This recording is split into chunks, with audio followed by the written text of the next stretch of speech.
Carl here from Brrraaains Head-Banging Life, gbhblofficial, and it's horror movie review time.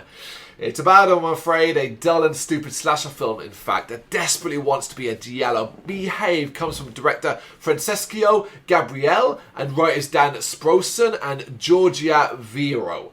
The latter of those writers also stars in the film as Polly, the mother of Andrea, played by David Bourne, who will chaperone him and his friends to an isolated London villa for a getaway. A getaway that involves nothing particularly fun to do, aside from await the arrival of etiquette coach and TikTok star Nancy, played by Stacey Thunes. She is coming to teach them in the ways of good behaviour. If you're thinking this is a bit odd, you're right. Because what's a group of bored young adults to do? Well, this lot, not a lot, as they're not exactly wild.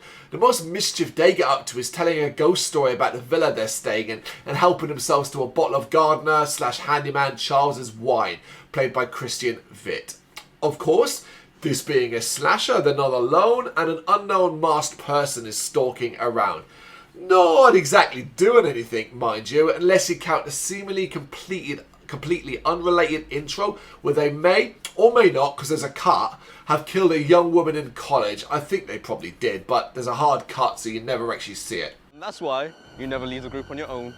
Rule number one is survival, bro. Survival? We're at a villa retreat. You know this place is haunted, right?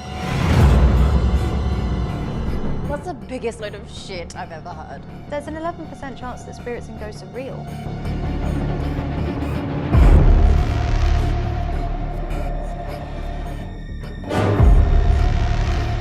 Something not right about that guy, man. Can we stop talking about the fucking ghost?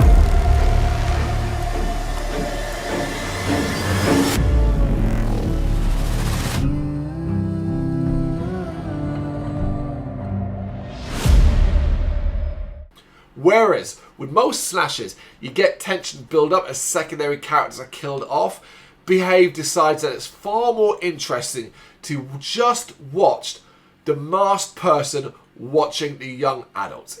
It is maddening because when actual slashing does happen, it's quite violent and quite bloody, highly entertaining and exciting, except all of this happens in the last 10 minutes, leading to a killer reveal that is so predictable. It is groan-worthy, a mystery that few will care to see solved, especially as it just ends up creating even more questions before then abruptly ending, no joke, on a freeze frame. Of course, it's not just about the end destination, it is about the journey, which is fine, except this is a journey not worth having. A journey where even the most basic directions are poorly given and there is bugger all to look at scenery-wise. Behave does a horrible job of explaining why the characters are even in this scenario. Think about it. A group of young adults, boys and girls, go into a villa in London, on the outskirts of London, to see an etiquette coach. This is like an 80s writing for a group of girls and that kind of thing. It doesn't make sense. It also does a horrible job of explaining their relationships. Some of them seem to just be friends. Some of them may be like budding couples and things like that. Also does a terrible job of why they would choose to be here.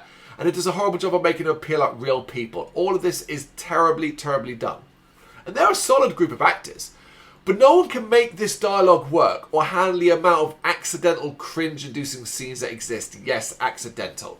As a viewer, I certainly was left with second-hand embarrassment watching the awkwardness of it all. First, hoping that it will even out as it goes on. Then desperately hoping that it's going to get better, or at least more interesting. Then, finally, of course, dreaming of the end credits, just so you can make it to the end. It doesn't feel like much of a reward when you get there, though. That is the thing. I can see what was trying to be done with this film. I can see it was an attempt to create a giallo, but from a modern perspective, except that doesn't work. Because modern young adults, technology and all of that does not fit with the themes of staying in a place like this. It doesn't even make sense on the outskirts of London. Why not in the fucking countryside of England if you really want to isolate it and do elements like that? It's all just a bit weird. And it's so poorly thought out. It feels like this script was probably chopped up to bits just to make it fit a runtime and to make it a bit faster and pepper. Because I'll imagine maybe the full thing was a lot slower. Because it's slow now, not a lot happens. I mean, the killer's fucking terrible. Don't get me started on who it is and their motivations. I just didn't like this film. I thought it'd be more fun. It just simply wasn't. It's not entertaining. It is a bad film. It is Behave. You got any thoughts on this? You know what to do. I'm losing my words there, but you know what to do. Let me know in the comments. Thank you very much for watching. If you'd like to see more content like this, please consider hitting the subscribe button. It is gratefully appreciated. You can find us over at gbhbl.com, our full website, where reviews, news, and so much more goes up daily. We're also on all social media platforms: Facebook, Instagram, Twitter, Threads, at gbhbl. Just search for gbhbl and you will find us out there. We also have merchandise on sale. You can access the shop via the website.